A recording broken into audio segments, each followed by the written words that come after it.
या सूतपुत्राचं पुनश्च तोंडही पाहणार नाही असा निर्धार बैठकीतल्या सर्वांना निक्षून सांगून तो गुरुपुत्र अश्वत्थामा तरा चालत शिबिराबाहेर निघूनही गेला. काठचं स्नेहमंदिर उद्ध्वस्त झालं. जीवापाड स्नेह करणाऱ्या अश्वत्थाम्याने आज आपल्या अज्ञानानं सूतपुत्र म्हणून निर्देश करावा या असह्य दुःखानं कर्णानं मान खाली घातली. जयद्रथाच्या आकस्मिक वधानं द्रोण, कृप, कर्ण, अश्वत्थामा सर्वच खवळले होते. कधी नव्हती ती आता रात्रीच्या युद्धाला सुरुवात झाली. शेकडो पेटत्या पलित्याच्या टळटळीत प्रकाशात गुरुद्रोण शिबीराजावर चालून गेले. सोमदत्त सत्यकीवर धावला. पुन्हा घनघोर संग्रामाला सुरुवात झाली. रात्रीच्या वेळी उंच पर्वतावरच वेळूचं बेट पेटताच तडातड वेळू फुटावेत तसे गरजत शस्त्राचे खणखणाट द्वाशद्वतीच्या पात्राला भिववू लागले. शिबी बाल्लिक यांना कंठस्नान घालीत गुरु द्रोण पांडव सैन्याचे धूळदान करू लागले. पाची पांडवांनी एकाच वेळी चोहोकडून घेरलेले कर्ण सर्वांना आपल्या बाणांच्या सरीत झाकाळू लागला. त्यानं पिटाळलेले पराभूत युधिष्ठिर द्रोणासमोर उभा ठाकला. नकुल शकुनीला सामोरा गेला. प्रथमच अर्जुन कर्णाची गाठ पडली. रात्री युद्धाचा सराव असलेला कर्ण अर्जुनाला पुन्हा पुन्हा विद्ध करू लागला. तापत्या रसरशीत लोखंडाच्या रसाचा एक महानदच त्याच्या रूपानं पांडव सैन्यात पाहिजे तिकडं मुक्तपणे फिरू लागला. आता त्याला मागं खेचणारे कसलेच बंद उरले नव्हते. केकेय, पांचाल, महारथ यांची पथकामागून पथकं तोडवीत त्यांच्या वायुजित नावासारखाच स्वैर भ्रमण करू लागला. क्रुद्ध सिंहानं गर्जना करीत मृगाचे कळपच्या कळप उधळून लावावेत तसा तो अंतिम सामर्थ्यवान कर्ण पांडवसेनेतील सहस्र योद्ध्यांना रणांगणातून पलायन करणं भाग पाडू लागला. झंझावाती प्रभंजनानं महासागर घुसळून काढावा तसा त्याने समोर दिसेल तो सेना विभाग घुसळून काढला. आपला पिता सूर्य आकाशात आता नाही हे जाणून त्याचं कुरुक्षेत्राला पोळण्याचं कार्य पुत्र म्हणून रात्रीच्या वेळी तोच निष्ठेनं करू लागला. सात्यकी, धृष्टद्युम्न, युधान, भीम, युधिष्ठिर, नकुल, सहदेव, अर्जुन कुणीही त्या तेजाच्या महानदाच्या महापुरात कुणीच टिकाव धरू शकत नव्हतं. सकाळपर्यंत हा राधेय आमची थोडी तरी सेना मागं ठेवणार की तिचं द्वशद्वतीसारखं केवळ एका रक्तमय निःशब्द नदीत रूपांतर करणार असा प्रश्न भयभीत युधिष्ठिर प्रत्येक वीर योद्ध्याला गाठून विचारू लागला. कर्णाला थोपविला नाही तर उद्याचा दिवस पांडव सेनेला दिसणारच नाही असा बिकट समय आला. काय करावं हा प्रश्न पांडवांसमोर उभा ठाकला. त्यासाठी एकच योद्धा आता पात्र होता. मायावी युद्ध खेळणारा घटोत्कच, भीम आणि हिडिंबेचा पुत्र. भीमाकरवी मी त्याला बोलावून घेतलं. आपल्या पराक्रमाला कुठंच वाव न मिळालेला तो धिप्पाड भीमपुत्र सर्व पांडवांचे आशीर्वाद घेऊन कर्कश शीळ घालणाऱ्या आरण्य वाऱ्यासारखा कौरव सेनेवर आपल्या राक्षस पथकासह तुटून पडला. प्रचंड शिळा, विशाल वृक्ष आणि चक्र परिघासारखी अवजड शस्त्र, कुलिंद सैन्य, यादव, गांधार, मद्र, अवंत्य यांच्या पथकावर गर्जना करीत फेकू लागला. बकासुराचा बंधू आलायुध आणि त्याचं एक घटका घनघोर राक्षसी क्रौर्याचं युद्ध झालं. अनवधानानं कित्येक वेळा त्यांनी आपलेच सैनिक चिरडून मारले. शेवटी मध्यरात्री आलायुधाचा घटोत्कचानं अंगावर रोमांच उभे करणारा थरकवणारा असा वध केला. भयभीत कुरुसैन्य दिग्विजयी सेनापती कर्ण वाचवा, अंगराज वाचवा म्हणत मार्ग दिसेल तिकडे धावू लागलं.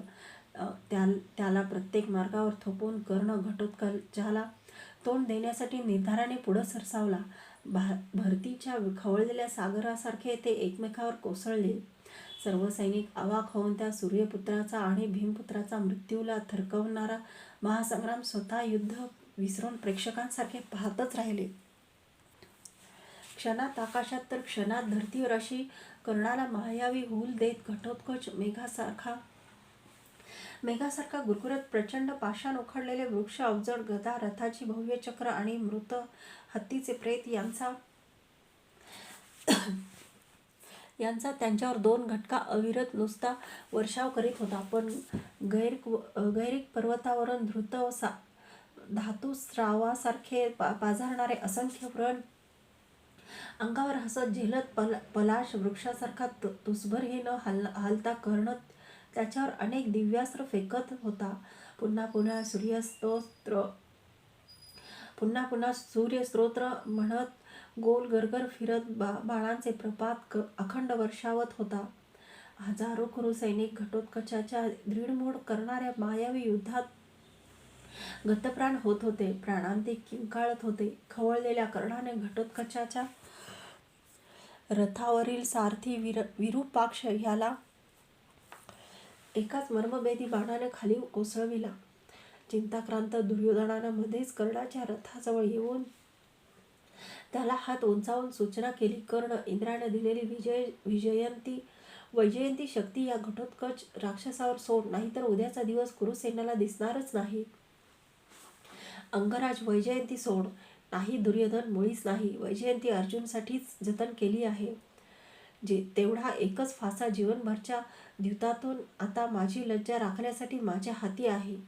दुर्योधनाच्या कांढाळे बसावेत इतक्या मोठ्याने ओरडून कर्णानं निकराचा नकार दिला. घटोत्कचानं भयभीत केलेले कुरुसैनिक गुडघे टेकत लक्ष मुखांनी केविलवाण्या स्वरात ओरडले, दानवीर अंगराज कर्ण, वैजयंती सोडा, आमचे प्राण वाचवा. घटोत्कचाला वधा, आम्हाला प्राणाचं दान द्या. प्राणदान. अंगराज, दानवीर, प्राणदान द्या. दान, तो दोन अक्षरी शब्द त्याला जीवनभर सदैव मोहवीत आला होता. त्या शब्दाशी कणाकणांनी निगडीत असलेल्या त्याचा उच्चात्मा क्षणात द्रवला. डोळे मिटून त्यानं क्षणभरच चिंतन केलं आणि आपल्या भात्यातील इंद्रानं संतुष्ट होऊन भेट दिलेली वैजयंती शक्ती, एकमेव हाती उरलेली अंतिम शक्ती ही घटोत्कचावर फेकली. आता त्याचं जीवन अक्षरशः रिक्त भात्यासारखंच झालं होतं. आकाशाचं छतच कोसळून अंगावर पडत आहे असंच वाटावं इतका विशाल देह धारण करून मायावी घटोत्कच कसा तरीच अकराळ ओरडत केकाटत खाली कोसळला. अशोकवृक्ष कोसळतात त्याखाली वारुळातील अगणित मुंग्या चेंगरून ठार व्हाव्यात तसे नुसते चेंगरूनच कित्येक कुरुसैनिक त्याच्या विराट अवजड देहाखाली ठार झाले. रात्री युद्ध संपलं. कर्णाला वैजयंती विरहित म्हणजे निकामी करण्याचं घटोत्कचाचं जीवितकार्यही संपलं. कुठंतरी दूरवर एका रानकोंबड्यानं सूर्योदयाची बाग दिली. 15वा रोमांचक दिवस उजडला. शुद्ध प्रतिपदेचा अविस्मरणीय दिवस होता तो.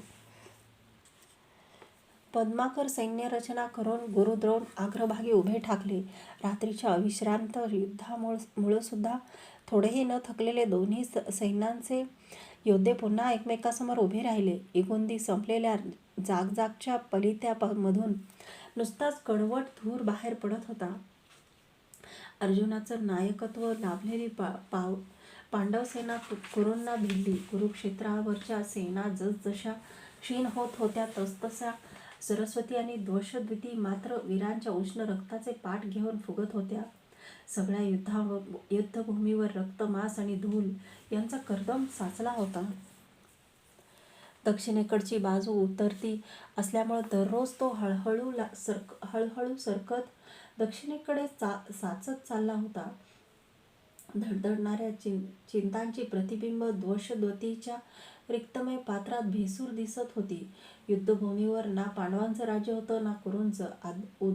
अदय विकराल मृत्यूचाच तिथल्या अनभिषिक्त सम्राट झाला होता. हवा त्याला मुक्तपणे कवटाळत होता. दिग्विजयाचे घोडे धावडीत होता.